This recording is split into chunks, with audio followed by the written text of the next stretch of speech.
BS. ಯಡಿಯೂರಪ್ಪನವರ ಅಭಿಮಾನೋತ್ಸವ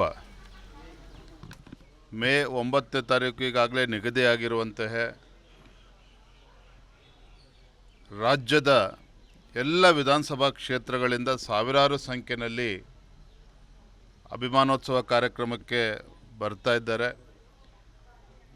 ಜನಸಾಗರವೇ ಹೊತ್ತು ಹರಿದು ಬರ್ತಾ ಇರುವಂಥದ್ದು. ದೇಶದ ಈ ಉಕ್ಕಿನ ಮನುಷ್ಯ ಎಂದೇ ಖ್ಯಾತಿಯಾಗಿರುವಂಥ ಅಮಿತ್ ಶಾಜಿಯವರ ಅಧ್ಯಕ್ಷತೆಯಲ್ಲಿ ನಾಡಿನ ಎಲ್ಲ ಹರಗುರು ಚರಮೂರ್ತಿಗಳ ಒಂದು ದಿವ್ಯ ಸಾನ್ನಿಧ್ಯದಲ್ಲಿ ಕಾರ್ಯಕ್ರಮ ಜರುಗ್ತಾ ಇದೆ. ನಿಜವಾಗ್ಲೂ ಕೂಡ ನಮಗೆ ರೋಮಾಂಚನ ಆಗ್ತಾ ಇರುವಂಥದ್ದು. ರಾಜ್ಯದ ಎಲ್ಲೇ ಹೋದರೂ ಕೂಡ ಯಡಿಯೂರಪ್ಪನವ್ರ ಬಗ್ಗೆ ಏನು ಒಂದು ಅಗಾಧವಾಗಿರ್ತಕ್ಕಂಥ ವಿಶ್ವಾಸ ಇವತ್ತಿಗೂ ಕೂಡ ಅದು ಮಾಸಿಲ್ಲ. ಇವತ್ತು ಕೂಡ ಯಡಿಯೂರಪ್ಪನವ್ರ ಬಗ್ಗೆ ಅದೇ ವಿಶ್ವಾಸ ಜನಸಾಮಾನ್ಯರಲ್ಲಿ ಕಾರ್ಯಕರ್ತರಲ್ಲಿರುವಂಥದ್ದು ನಿಜವಾಗ್ಲೂ ಕೂಡ ನಮಗೆ ಸಂತೋಷ ಮತ್ತು ಹೆಮ್ಮೆ ತರುವಂಥ ವಿಚಾರ. ರಾಜ್ಯದ ಮೂಲೆ ಮೂಲೆಗಳಿಂದ ಬರ್ತಾ ಇದ್ದಾರೆ ಜನರು.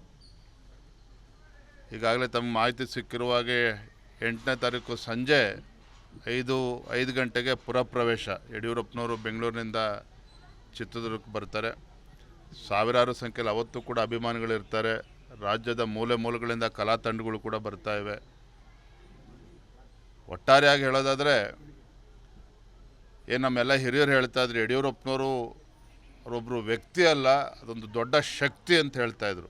ಆ ಶಕ್ತಿ ಏನು ಅಂಥೇಳಿ ನಮಗೂ ಕೂಡ ಅದು ಅರಿವಾಗಿ ಬನ್ನಿ ಕಾರಜೋಳಜಿ.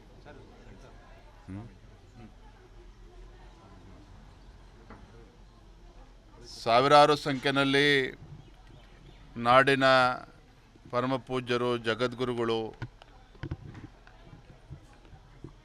ಎಲ್ಲ ಸಮಾಜದ, ಎಲ್ಲ ಜಾತಿ, ಎಲ್ಲ ಸಮಾಜದ ಮಠಮಾನ್ಯ ಗುರುಗಳು ಎಲ್ಲರೂ ಕೂಡ ಈ ಕಾರ್ಯಕ್ರಮದಲ್ಲಿ ಭಾಗವಹಿಸ್ತಿದ್ದಾರೆ. ಭಾಳ ಅಪರೂಪವಾಗಿರ್ತಕ್ಕಂಥ, ಭಾಳ ವಿಶೇಷವಾಗಿರ್ತಕ್ಕಂಥ ಕಾರ್ಯಕ್ರಮ. ನಾವೆಲ್ಲರೂ ಕೂಡ ಎದುರು ನೋಡ್ತಾ ಇದ್ದೇವೆ. ನಮ್ಮೆಲ್ಲ ಕಾರ್ಯಕರ್ತರು ಕಳೆದ 15-20 ದಿನದಿಂದ ಸಾಕಷ್ಟು ಶ್ರಮವನ್ನು ಕೂಡ ಹಾಕ್ತಾ ಇದ್ದಾರೆ.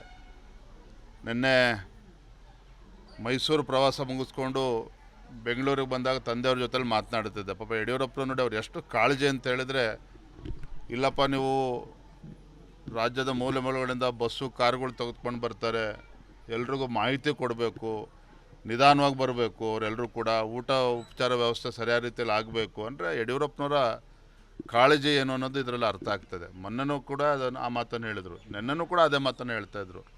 ಎಲ್ಲರೂ ಜೋಪಾನಾಗಿ ಬಂದು ಜೋಪಾನಾಗಿ ಹೋಗಬೇಕು, ನೀವೆಲ್ಲರೂ ತಿಳಿಸ್ಬೇಕು ಅನ್ನೋ ಕಿವಿ ಮಾತನ್ನು ಕೂಡ ಅವ್ರು ಹೇಳ್ತಾಯಿದ್ರು.